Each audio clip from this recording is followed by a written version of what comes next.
Well, the race for the World Series crown is down to 8, and a capacity crowd is in postseason form as we get you ready for this one. It's Game 1 of the American League Division Series between the Oakland A's and the Toronto Blue Jays.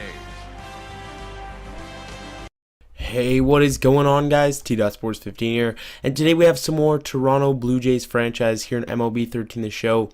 So here we are going to be going up against the Oakland Athletics here in the ALDS. So I have to explain to you guys what happened so far. I simulated about a half a month for the rest of the regular season after the past episode, like I said I would, and we finished off the season, and we actually, in the last series, we passed the New York Yankees, and we beat them. So we didn't even have to play like a one-game playoff or anything.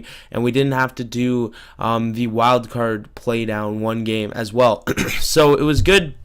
And we made the playoffs as the division champions, winning the AL East. So here we're taking on the Oakland Athletics in the first round, the ALDS. The way I'm going to work the playoffs is the same as last year, where we do go with the first game and then every other elimination game from there on out. So you can see our lineup pretty much standard. We're going up against a righty, Jared Parker. So Colby Rasmus is in the DH spot. If they bring in a lefty to face him later in the game, we can bring in Miguel Sano. So that's pretty much how that spot's going to work. So they have Jared Parker on the mound. We have David Price, obviously both making their first pitching appearance of the playoffs, and both had pretty good starts. So here in the bottom of the first, Joe Mauer is going to start us off with a base hit with 2 outs. So a nice little piece of hitting there, sending that into the left center field gap. Next batter up is going to be Jose Bautista, and he's going to swing and miss on that pitch way in the dirt. Their catcher Derek Norris comes up throwing and throws out Joe Mauer, trying to catch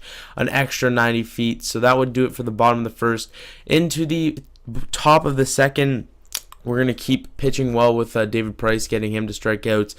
So to the top of the third, this guy's going to try and bunt, and he's going to get there after Joe Mauer just took a little bit too long to make the throw to first. He's going to take off from first, and Joe Mauer cannot throw him out, one of the better defensive catchers in the game, and Coco Crisp does get the stolen base. Next batter with 2 outs, and the second baseman holding him on at second.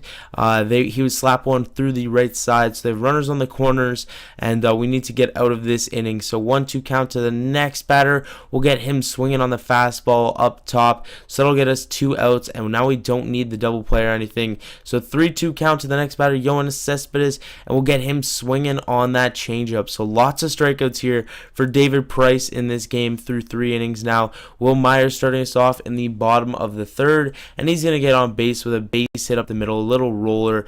They really weren't playing him up the middle, and he just slapped one through there. So next batter is going to be Jose Reyes with an 0-2 count. He's going to slap the ball into the left center field gap. That one's going to get down easily, and we're going to score our first run of the playoffs. So we go up 1-0, and still here in the bottom of the third, we got a runner on first. He's going to take off, and right here the shortstop makes a nice play to throw up Brandon Phillips at first. So that will do it for the bottom half of the third. To the top of the fourth, 3-2 count here, and David Price continues his success in this game against the Oakland Athletics batting lineup, and that would get him another strikeout. To the top of the fifth, 0-2 count, gets another batter swinging on that changeup way out of the strike zone, and he's been getting a lot of guys to chase. So here, Jose Reyes going with the little slap hit, and he's going to get there. He's going to get this ball into center field, fake the bunt, send that ball into center field, and it really works well with Jose Reyes. So next batter is going to be Joe Mauer. He's going to slice this ball into the right center field gap. Jose Reyes is going to get on his horse. He has a lot of speed from first, coming around third, and the cutoff man doesn't even make the throw to the plate. So Joe Mauer gets his second hit on the day. That would be an RBI double. We have a chance to score a third run here, but Eric Sogar is going to rob Jose Bautista of an RBI and a base hit with that phenomenal play at short, and gets up and throws him out. So you can see through 6 innings, there's only a total of 8 hits between the two teams, and we're up 2-0. So it's been a very, very quiet game so far, and that's why it's only been 4.5 minutes of this episode so far. So to the bottom of the 7th, and Yasiel Puig up. He's going to send this ball into the right center field gap. That's going to like 3-hop off the fence, and he's going to get into into second base with a stand-up double. So we got some speed out there, and we could take this 3-run lead. But before that happens, J-Rod Parker is going to come out. He went 6 1/3, I believe, or 6+. So he had a pretty good start, only gave up 2 runs, but his team just could not solve David Price this far into the game. So Chris Respo is going to come in for his first work of the playoffs. He's 31 years old, 6'3" pitcher, so it's going to be pretty tough. We got a runner on second base here. Will Myers coming up next, and he's going to strike out swinging on that fastball in the inside half. So we didn't come out with a run after that Yasiel Puig leadoff double, but here in the top of the 8th, David Price is going to get their leadoff batter to go down looking on that curveball. That curveball was money in this game, so that would do it for the top of the 8th. Colby Rasmus up, and he's going to scorch this ball deep right field, but it will be an easy catch for the right fielder Josh Reddick, and that would do it for the that at bat. Sorry.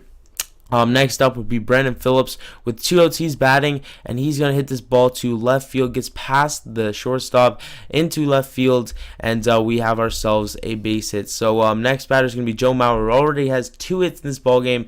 Runner going from first, and Joe Mauer sends this ball deep center field, but Coco Crisp is going to easily run that one down well in front of the track.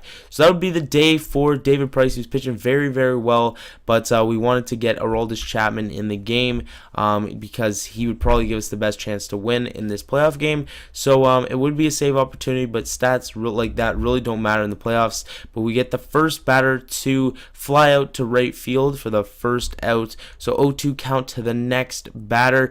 Once you get down 0-2 to Aroldis Chapman, you're pretty much done. Scott Sizemore felt that up right there, and that would be strike 3. So 2 outs, and Yoenis Cespedes up. First pitch swinging, and he is going to slice this ball on the ground into right field past Brandon Phillips. So Yoenis Cespedes wins the Cuban battle right there. But with 2 outs, we're going to get this ball grounded back to the pitcher, throwing it on to second, and that would do it for this ball game, guys. We went on to win the first game of the ALDS against these Oakland Athletics 2-0. It was a very, very quiet game. That's why it was a quick episode because there wasn't too many hits. We only gave up 3 total hits in the game. David Price had a 3-hit gem.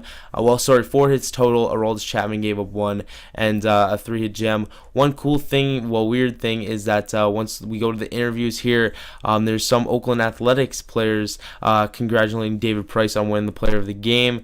So I've seen that glitch before. It's nothing new. But David Price had 8 strikeouts, no earned runs, no walks, no runs, 3 hits, and 8 innings pitched. Probably could have went the distance. He only threw like 108 or something through 8, but we decided to pull him, give us the best chance of bringing in Aroldis Chapman. So that's pretty much going to do it for this episode, guys. You can stick around for the box scores and leave a like, follow me on Twitter, and subscribe. So that's going to do it for this video, guys.